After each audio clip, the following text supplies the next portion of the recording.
الرحيم والصلاة والسلام على أشرف المرسلين سيدنا محمد وعلى آله وصحبه أجمعين. اللهم صل على سيدنا محمد الفاتح لما أغلق والخاتم لما سبق ناصر الحق بالحق والهادي إلى صراطك المستقيم وعلى آله حق قدره ومقداره العظيم.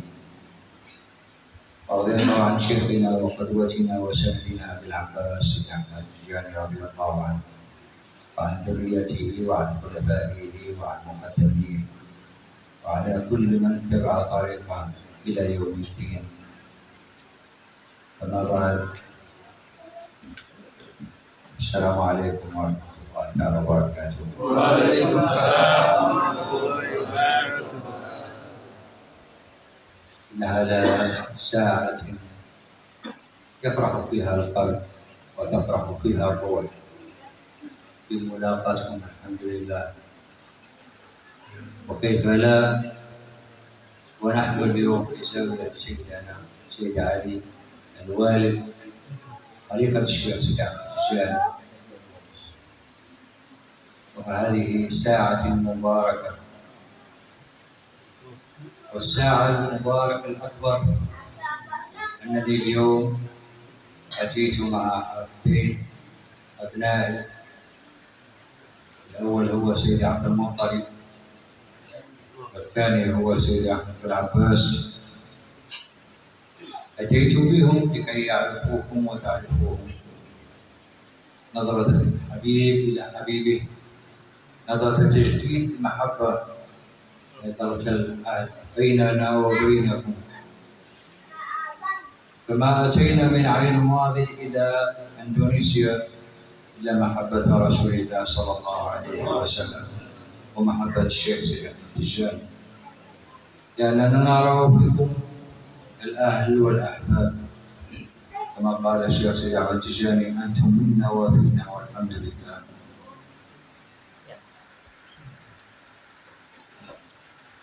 Beliau guru mulia kita Sayyid Syarif Mahmud bin Syarif Ali Ridwan Tijani.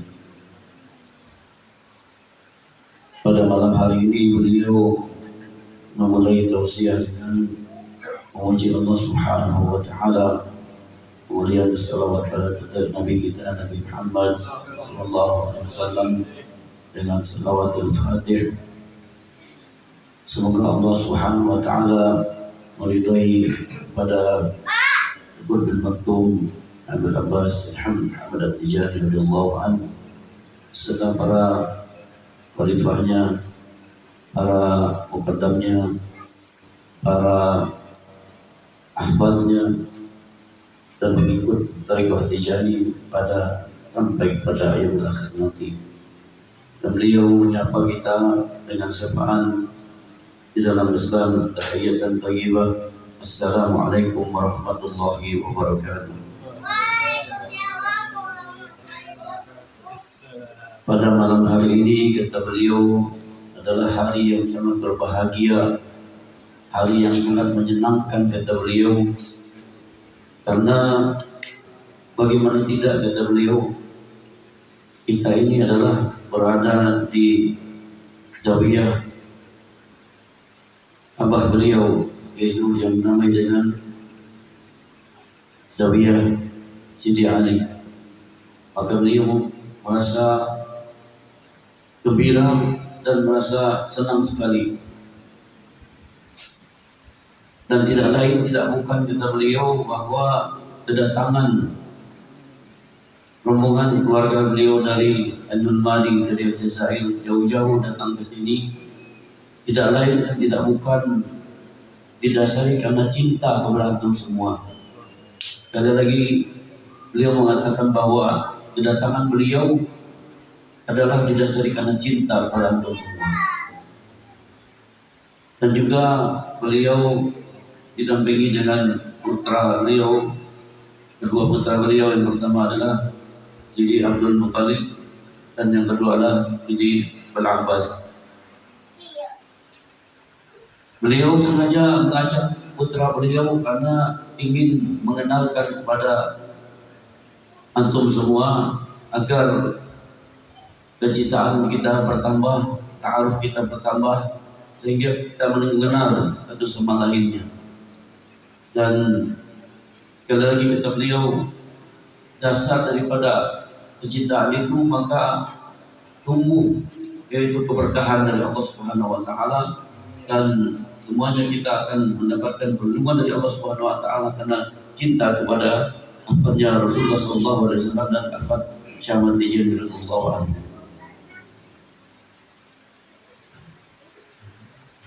كما أشكر أخي بالله وكل الأحباب الحاضرين على فرحتهم بنا منذ أن وصلنا إلى هذه الساعة. جعل الله أيامنا كلها أفراح، وجعل مجيئنا إليكم مجيء الخير والبركة. حقيقة عندما أدخل إلى هذه الزاوية أحس نفسي أني مع أهلي ومع أحبابي. عندما أنظر إلى والدي سيدنا سيدي علي، إلى سيدنا سيدي محمود، إلى سيدي محمد طه، إلى سيدي علي ابني، يعني الحمد لله. وبكم هذه الزاوية عامرة الحمد لله. عرفت في هذه الأوقات حتى يكون أخي بلال مقدم، وأنا أعتز بتقديمه وأحب كل من اجتهد في الطريقة التجانية أن يكون في هذا المكان. ليس عندي كبير أو صغير، عندي محبة الشيخ سيدي أحمد التجاني هي كل شيء، فأفتخر بهذه الزاوية، وكذا زاوية يودي نشطة والحمد لله. وأتمنى كل الزوايا. وصيتي لكم أن تتحدوا في بعضكم البعض،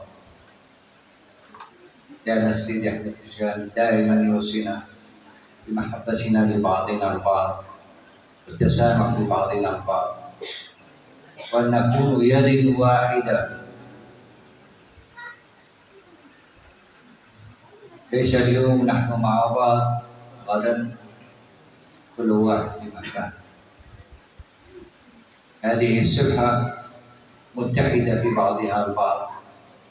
نريد التجانيين كلهم هكذا متمسكين ببعضهم البعض حتى يرانا رسول الله صلى الله عليه وسلم شيخنا أبو العباس أحمد التجاني بعين الرضا وعين القبول، وهذا ما نتمناه دائما.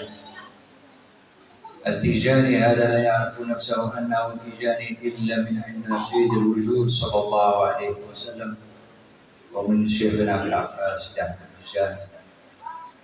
يكفينا أننا تجانيين وهذا هو كل شيء. المحبة هي كل شيء.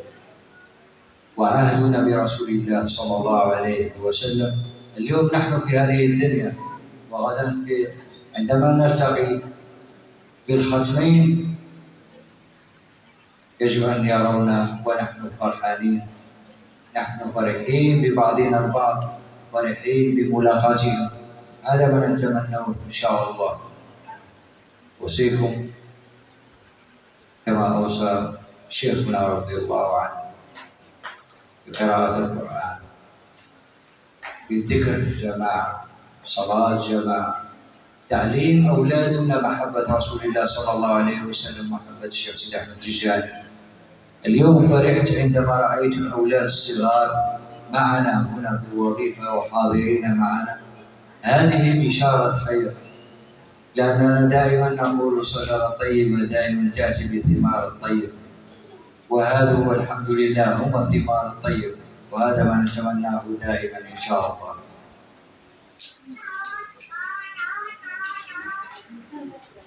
Beliau bersyukur atau mengucapkan terima kasih kepada kita semua, wabil khusus kepada kita Abah Bilal, yang mana semua sudah menyambut beliau dengan begitu senang hatinya, dan begitu juga beliau sebaliknya ketika beliau masuk ke dalam zawiyah ini, beliau merasa bertemu dengan keluarga sendiri. Ya, mereka atau beliau merasa bertemu dengan seperti keluarga sendiri, seperti bertemu dengan anak, seperti bertemu dengan saudara. Maka ini adalah merupakan, kata beliau, ingat kepada abah beliau, yaitu Sidi Ali, yaitu Khalifah Tijani.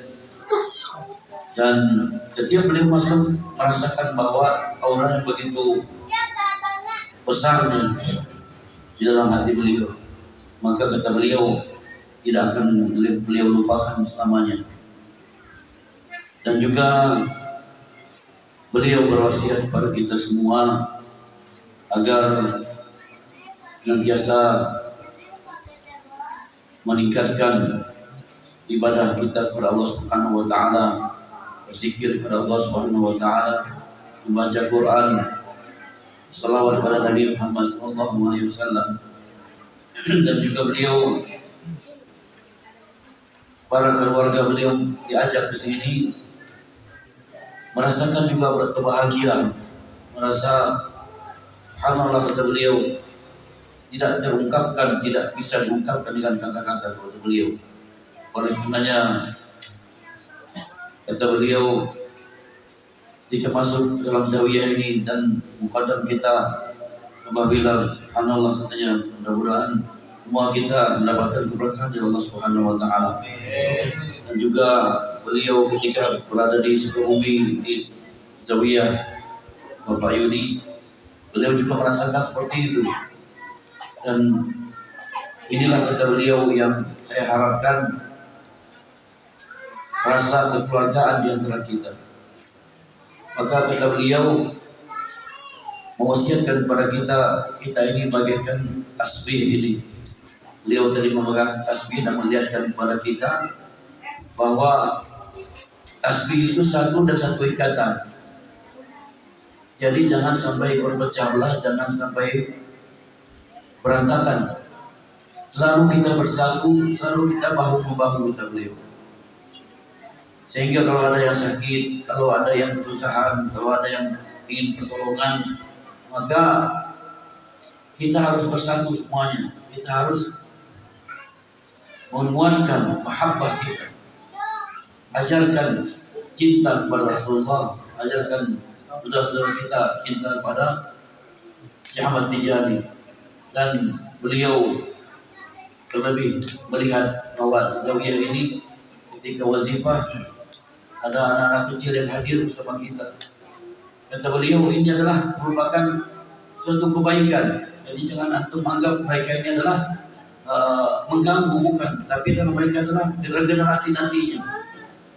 Kita ini mungkin tidak seberapa, kata beliau, umur kita. Tetapi kalau kita sudah tidak ada, siapa lagi yang akan meneruskan Tijani ini kecuali mereka yang akan datang.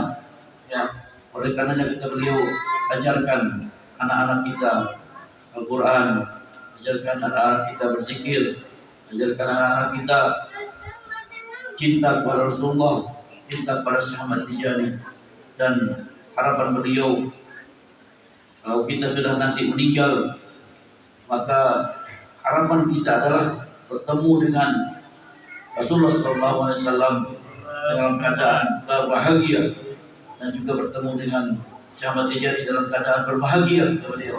Itulah yang kita harapkan, yaitu dalam dua ini adalah menjumpai Rasulullah SAW dalam keadaan berbahagia, dan orang-orang yang kita tinggalkan juga mendapatkan kebahagiaan karena kebaikan kita.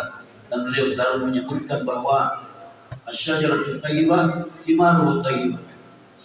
Kalaulah pohonnya baik, kata beliau, kitanya baik, maka turunan kita juga akan melahirkan orang-orang baik. Kalaulah satu pohon, kata beliau, ibaratnya kita ini adalah pohon yang baik, maka pohon itu akan melahirkan dan menghasilkan buah yang sangat baik, kata beliau.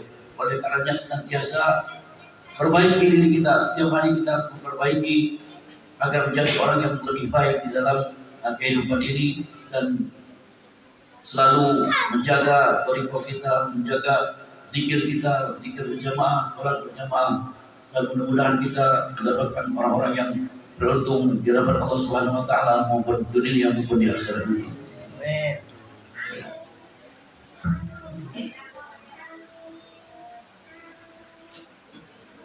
أوصيكم بصلاة الفجر.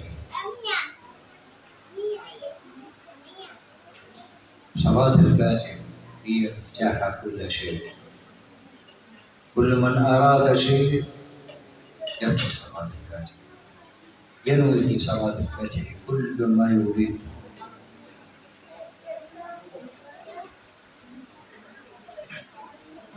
صلاة الفجر لما أهديت لشيخنا أبي العباس أحمد التجاني رضي الله عنه لم تعطى لأي أحد من الأولياء، أعطتني القطب المكتوم سيدي أحمد التجاني رضي الله عنه.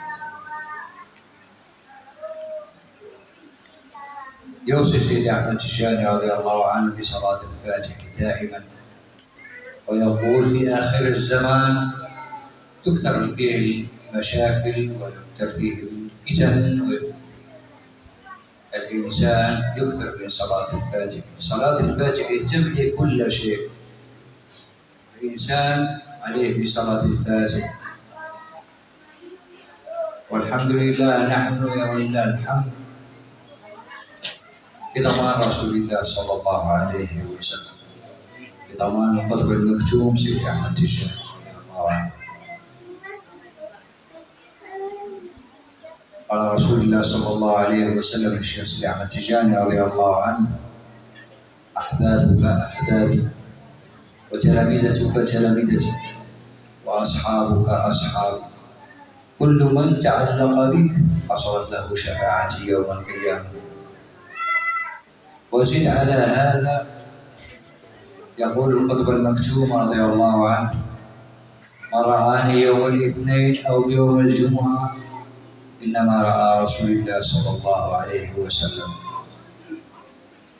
ونحن في يوم الاثنين نشهد لكم بأننا رأيناكم بعين القطب المكتوم سيدي أحمد التجاني وبعين رسول الله صلى الله عليه وسلم، شهادة أمام الله وأمام رسول الله صلى الله عليه وسلم وأمام الشيخ سيدي أحمد التجاني رضي الله عنه.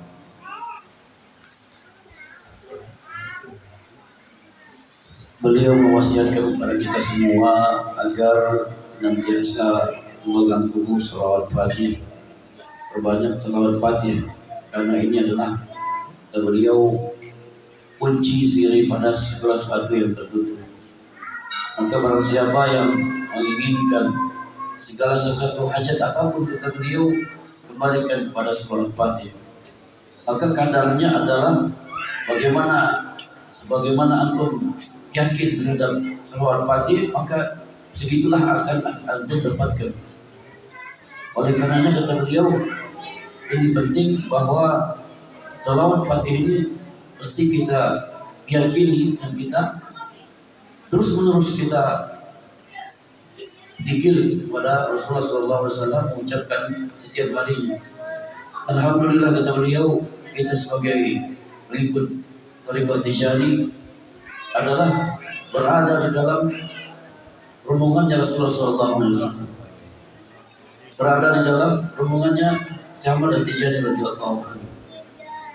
Oleh karenanya kata beliau, barang siapa yang menginginkan segala sesuatu maka kembalikan kepada shalawat Fatihah. Dan juga Rasulullah SAW berkata kepada Syekh Ahmad Tijani, "Fuqara'uka fuqara'i, ahbabuka ahbabi, talabituka talabiti." Kata Rasulullah SAW kepada Syekh Ahmad Tijani, ikhwan Tijani itu adalah ikhwannya Rasulullah juga, muridnya Syekh Ahmad Tijani, muridnya Rasulullah SAW. Dan orang yang mencintai Syekh Ahmad Tijani juga dicintai Rasulullah SAW. Dan juga orang yang hatinya selalu terpaut kepada syafaat Tijani dengan Rasulullah SAW, maka dia berhak mendapatkan syafaat pada yaumil akhir nanti.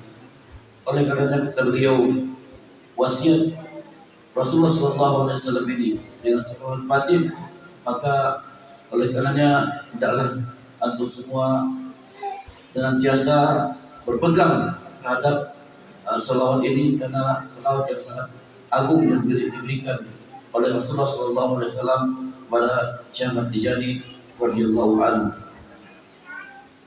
Dan juga beliau memberikan wasiat kepada kita semua agar senantiasa dengan kita mengambil thariqah ini, maka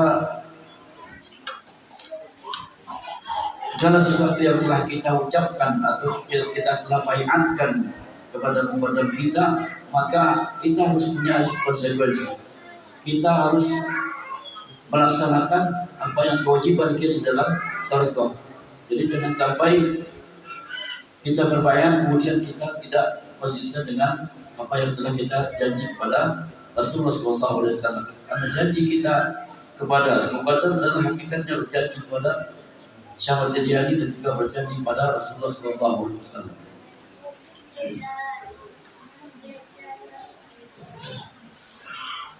لكن كل هذا يجب أن يكون في جماعة، ذكرنا يكون في جماعة، صلاتنا تكون في جماعة. يجب أن نتحد في كل شيء، لا نتغيب على بعضنا البعض. سيد أحمد تجاني يوصي أحبابه أن يكونوا دائما مع بعض، إن الله يحب الجماعة، وهذا فيها فضل وفيها كرم وفيها خير، فيها ضمان للتجانيين ما داموا مجتمعين في بعضهم البعض، ما دام الخير وما دام البركة. انظروا،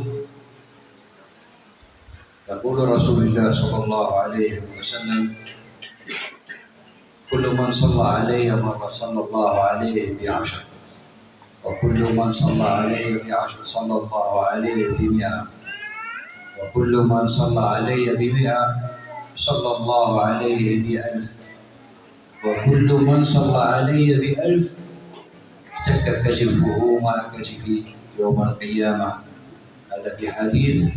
أما في حديث آخر يقول صلى الله عليه وسلم: وجبت له شفاعتي يوم القيامة. هذا لعامة الناس، وما بالك بالتيجاني الذي يذكر صلاة الفاتح صباحا ومساء كل يوم. كيف هو فضله عند رسول الله صلى الله عليه وسلم، وكيف يراه سيد الوجود صلى الله عليه وسلم. أوصيكم بصلاة الفاتحة، وعلموا أولادكم صلاة الفاتحة. والله الطريقة التجانية هي طريق الخير والبركة، كل من تمسك بها نجا، وهي سفينة النجاة، والحمد لله تبارك وتعالى. Pada hari ini adalah hari Senin, maka Rasulullah SAW mengatakan barang siapa yang melihat aku pada hari Senin dan hari Jumat, kata beliau pada Syekh Ahmad Tijani, hakikatnya adalah melihat pada Rasulullah SAW. Maka kata beliau, pada hari ini antum semua bertemu dengan zuriyahnya Rasulullah SAW dan zuriyahnya Syekh Ahmad Tijani, maka beliau memandang antum semua dengan pandangan kasih sayang. Kemudian beliau menyebutkan bahwa salawat Fatih ini adalah salawat yang begitu agung, dan juga Rasulullah SAW menyebutkan bahwa siapa yang salawat padaku 1 kali, maka Allah SWT akan bersalawat padanya 10 kali. Barang siapa yang bersalawat pada Rasulullah 10 kali, maka Allah bersalawat padanya 100 kali. Dan barang siapa yang bersalawat pada Rasulullah SAW 100 kali, maka Allah akan bersalawat padanya 1000. dan barang siapa yang bersalawat kepada Allah Subhanahu wa taala pada Rasulullah sallallahu alaihi wasallam 1000, maka pada yaumul kiamat nanti, pada hari kiamat nanti, pundak-pundak orang yang bersalawat kepada Rasulullah sallallahu alaihi wasallam akan bersinggungan, akan berdekatan dengan pundaknya Rasulullah sallallahu alaihi wasallam. Itu adalah jaminan bagi orang yang bukan orang Tijani. Bagaimana dengan ikhwan Tijani yang setiap harinya bersalawat pagi dan sorenya? Maka oleh karenanya kata beliau, perbanyak salawat Fatih. Ajarkan anak-anak kita salawat Fatih. Ajarkan saudara-saudara kita salawat Fatih. Dan yang paling penting kata beliau, ajak anak-anak kita, keluarga kita salat berjemaah dan juga senantiasa wazifah berjemaah, qilal berjemaah. Karena jemaah ini adalah berjemaah adalah merupakan satu turunnya rahmat Allah Subhanahu wa taala, dan para malaikat Allah Subhanahu wa taala akan diturunkan oleh Allah Subhanahu wa taala. Oleh karenanya kata beliau kali lagi mewasiatkan kepada kita semua agar senantiasa memperbanyak salawat Fatih dan mengajarkan kepada anak-anak kita dan saudara-saudara.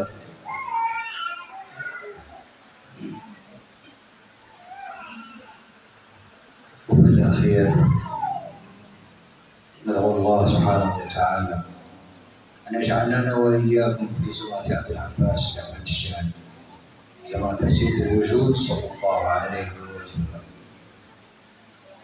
واجعل صلاة الفاتح شاهدة علينا في الدنيا وفي الآخرة، فتح وخير وبركة.